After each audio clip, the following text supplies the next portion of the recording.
La dernière news, évidemment, concerne Daniel Ricciardo qui s'attend à avoir un énorme chaos au premier Grand Prix de la saison qui devrait, c'est pas encore officiel, qui devrait se dérouler en Autriche début juillet.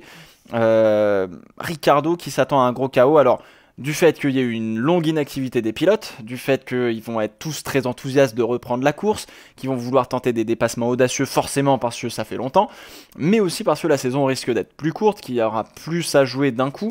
Bref, ça peut promettre du spectacle entre guillemets, mais aussi parce que les pilotes seront peut-être, alors pas forcément moins affûté physiquement parlant, mais le fait de ne pas avoir couru depuis un petit moment, même si tu t'es entraîné, c'est peut-être pas suffisant pour Daniel Ricciardo. On risque d'avoir une course un peu rocambolesque en Autriche.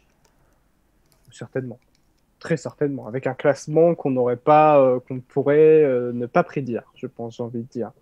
L'aspect le plus important dans ce qu'il dit, c'est le fait que les pilotes, c'est à celui qui sera le mieux préparé, qui n'aura pas, je pense notamment à Pierre Gasly qui est actuellement à Dubaï. Lui, il est préparé, lui. Là, le Lui, Pierrot Gasly, lui, il oh a là là, envoyé la soupape.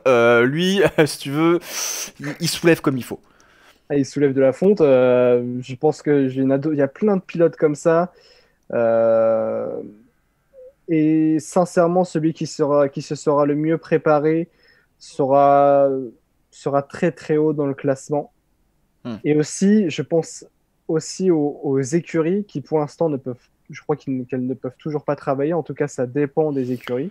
Ça va pas tarder à reprendre, il me semble, mais effectivement, la trêve printanière, du coup, là, Mm. qui remplace la trêve estivale de cet été, a été rallongée, mais maintenant, je crois qu'on va arriver doucement, mais sûrement à la fin de cette trêve. Avec surtout en ligne de mire du coup ce premier Grand Prix. Du coup, il y aura il y aura un programme à faire où on va devoir reprendre tout ce qui était en attente Hmm. depuis les essais hivernaux et depuis surtout l'Australie. Comment les écuries vont arriver à gérer ça et offrir la meilleure voiture. Ouais. Et c'est là peut-être que justement Racing Point peut tirer son Son épingle épingle du du jeu. jeu et faire son premier podium. Voilà, donc effectivement. Alors, c'est oui, le premier podium de Racing Point, mais pas forcément de Force India. Enfin, bon, bref, maintenant, c'est plus la même écurie. En Oui, tout bah, cas, effectivement. Alors, si on dit chaos, si Daniel Ricciardo dit chaos, c'est juste que ça partira un peu dans tous les sens, pas spécialement sur la piste, mais on va dire sur la manière dont les pilotes vont arriver, la manière de travailler, voilà, sur un aspect plus général, ce sera moins bien calé, on va dire, que sur un début de saison normal quand on arrive en Australie. Là, on va arriver, ça va être un peu le feu, tout le monde va vouloir faire plein de trucs. Enfin, bon, bref, ça va être assez intéressant, on va dire, en termes de, comment dire, effectivement, de je vais y arriver en termes de en termes de spectacle, clairement on aura quelque chose. Ce sera pas forcément moins clean sur la piste, mais comme on l'a dit, on va peut-être vouloir tenter des choses. Ça va dépendre du calendrier, ça va dépendre de plein de choses. Donc effectivement, est-ce qu'on pourrait voir Racing Point arriver et faire peut-être un podium s'il pleut, si voilà, donc s'il y a plein en fait, il y a beaucoup de variables à prendre en compte qu'on ne maîtrise pas aussi bien que sur un début de saison normal.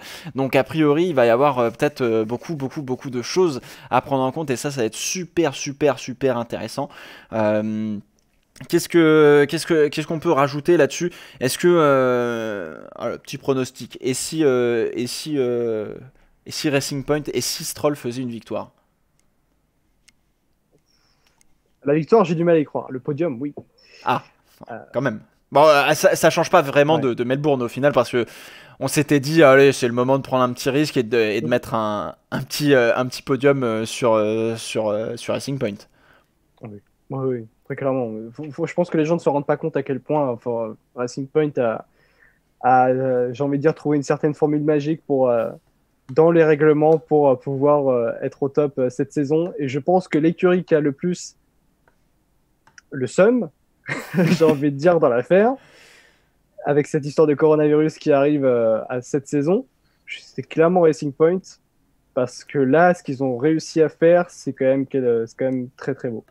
Ouais.